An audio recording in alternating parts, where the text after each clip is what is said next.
అందరికీ నమస్కారం. ఈరోజు మనం ఒక చిన్న కానీ చాలా శక్తివంతమైన కథ గురించి మాట్లాడుకుందాం. కొన్నిసార్లు మనం ఎదుర్కొనే కష్టాలే మనకు అసలైన బలాన్ని ఎలా ఇస్తాయో ఈ కథ మనకు చూపిస్తుంది. ఇది ఒక సీతాకోకచిలుక చెప్పే పాఠం. దాని ప్రయాణం మన జీవిత ప్రయాణానికి ఎలా అద్దం పడుతుందో చూద్దాం రండి. కష్టమే బలం వినడానికి చాలా సింపుల్గా ఉంది కదూ.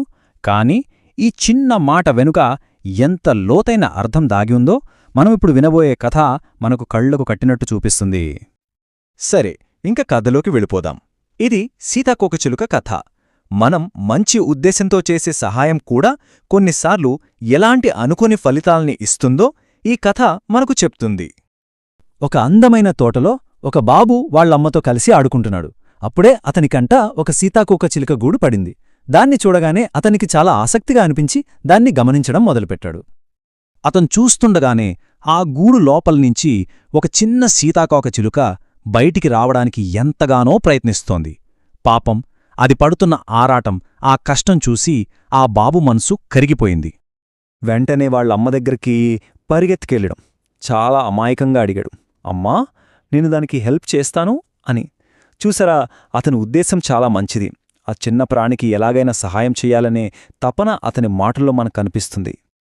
ఆ జాలి గుండెతో ఆ బాబు ఏం చేశారంటే చాలా జాగ్రత్తగా ఆ గూడుని కొంచెం తెరిచాడు.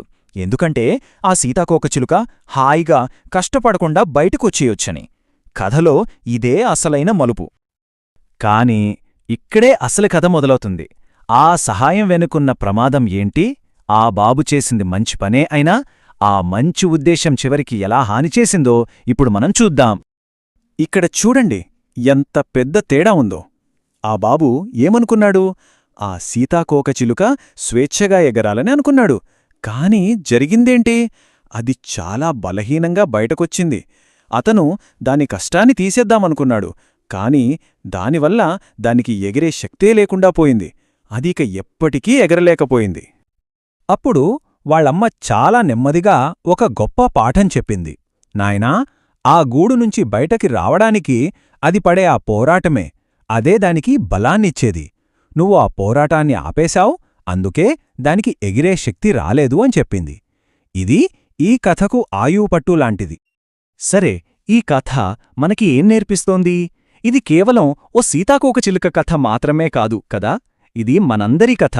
ఈ పాఠాన్ని మనం మన జీవితాల్లో ఎలా వాడుకోవాలో ఇప్పుడు చూద్దాం. బలాన్ని సంపాదించే మార్గం ఇది. 3 స్టెప్స్. మొదటిది గూడు, అంటే మన లైఫ్లో వచ్చే ఛాలెంజెస్, అడ్డంకులు అనమాట.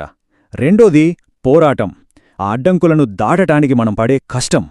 ఇక ఫైనల్గా మూడోది రెక్కలు, ఆ పోరాటం వల్లే మనకొచ్చే బలం, ధైర్యం, ఎదుగుదల. ఇవన్నీ ఆ కష్టం లేకపోతే ఈ రెక్కలు రావంతే. అందుకే ఈ కథ మన ముందు ఒకే ఒక్క ప్రశ్న ఉంచుతోంది.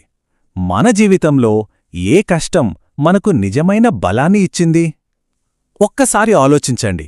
మనం అడ్డంకులు అనుకునేదే బహుశా మనల్ని ఎగరడానికి సిద్ధం చేస్తున్నాయేమో. ఈ ఆలోచనతో ఈ రోజుకి ముగిద్దాం.